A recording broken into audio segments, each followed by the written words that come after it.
Pemirsa dimanapun Anda berada, saudara-saudara yang dikasihi di dalam Yesus Kristus, kita bertemu kembali dalam satu pembahasan dari satu buku yang sangat menarik, yaitu buku Kemenangan Akhir, yang saya akan bawakan pada bab yang kedua, yang diberi judul Penganiayaan pada abad-abad permulaan. Bersama saya, Pendeta Feridolf Jamihai. Saudara yang dikasihi oleh Tuhan, dalam catatan ini mengisahkan bagaimana Tuhan Yesus telah menyatakan kepada murid-muridnya mengenai nasib kota Yerusalem dan pemandangan tentang kedatangannya yang kedua kali. Pemirsa yang dikasihi oleh Tuhan, dari atas bukit Zaitun ketika Yesus mau naik ke sorga, Juru Selamat telah melihat badai yang akan menimpa jemaat kerasulan. Ia juga meramalkan pengalaman umatnya mulai dari waktu ia diangkat sampai nanti Yesus kembali di dalam kuasa dan kemuliaan pada waktu Yesus datang yang kedua kali. Saudara-saudara yang dikasihi oleh Tuhan, mata Kristus telah melihat betapa ganasnya, betapa mengerikan peristiwa yang akan dihadapi oleh pengikut-pengikutnya. Dia melihat dengan kuasanya di masa-masa kegelapan, masa penganiayaan yang akan datang. Saudara-saudara sekalian, pengikut Kristus harus menjalani jalan penghinaan, celaan, penderitaan yang sama sekali mereka telah dijalani oleh Tuhan mereka. Kebencian yang ditimbulkan terhadap penebus dunia ini akan ditunjukkan kepada semua yang percaya kepadanya, yaitu saudara dan saya sebagai orang-orang Kristen.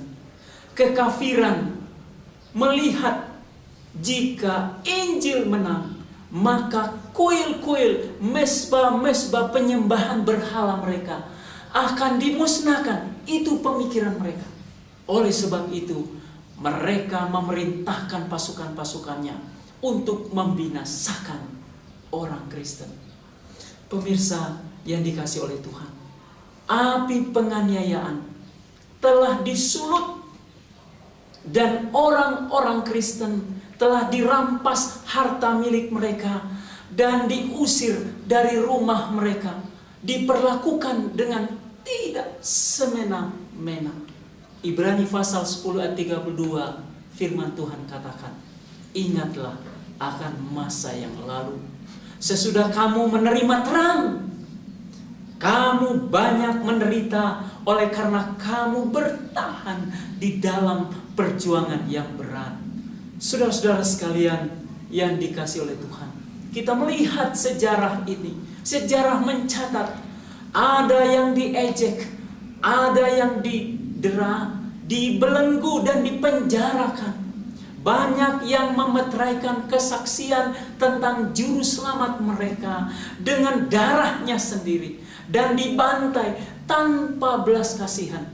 Mereka mati martir bagi Tuhan mereka.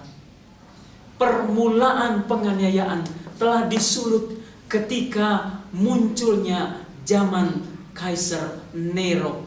Pada waktu itu Rasul Paulus mati syahid dan berlangsung terus dengan semakin kejam selama beberapa abad kemudian. Saudara-saudara sekalian, orang Kristen dituduh dengan kejam, dengan tuduhan-tuduhan. Mereka lah penyebab bencana seperti kelaparan, ada wabah, ada gempa bumi. Oh, itu orang Kristen penyebabnya. Saudara-saudara, betapa mengenaskan. Mereka lah menjadi sasaran tuduhan-tuduhan palsu, seperti memberontak melawan kerajaan. Mereka adalah musuh agama. Wabah yang dihadapi, yang melanda masyarakat adalah penyebabnya oleh karena orang Kristen ini. banyak yang dilemparkan ke mulut binatang buas atau dibakar hidup-hidup di amphitheater. Itu adalah salah satu tempat arena di mana stadion itu dipenuhi dengan banyak masyarakat. Sebagian disalibkan, yang lain dibungkus dengan kulit binatang liar, lalu dilemparkan ke arena untuk dicabik-cabik oleh anjing yang ganas. Aduh, betapa saudaraku mengerikan peristiwa itu. Hukuman mereka sering dibuat menjadi hiburan utama pada pesta-pesta umum, dan banyak orang berjubel menikmati tontonan itu, dan mereka tertawa, mereka senang, mereka bertepuk tangan menyaksikan korban yang sedang menderita, yang dihadapi maut di hadapan mereka. Mereka tertawa, padahal semua adalah para martir yang mati oleh karena iman mereka. Kemana mereka mencari perlindungan? Mereka diburu seperti mangsa yang dikejar binatang buas. Saudara-saudara sekalian yang dikasihi di dalam Yesus Kristus, mereka terpaksa mencari persembunyian di tempat-tempat terpencil yang tidak ada penghuni. Mereka mengembara di padang gurun dan di pegunungan, di gua-gua dan di celah-celah gunung batu. Saudara-saudara sekalian, dalam kekurangan, di dalam kesesakan, siksaan terus mereka hadapi. Saudara-saudara sekalian, katakom atau kuburan bawah tanah telah dimanfaatkan menjadi tempat persembunyian beribu-ribu orang percaya. Mereka di bawah bukit luar kota Roma. Di situ ada terowongan panjang telah digali di sana sebagai tempat persembunyian mereka. Kesanalah mereka akan lari ketika mereka dikejar dan dituduh dengan semena-mena untuk dibunuh.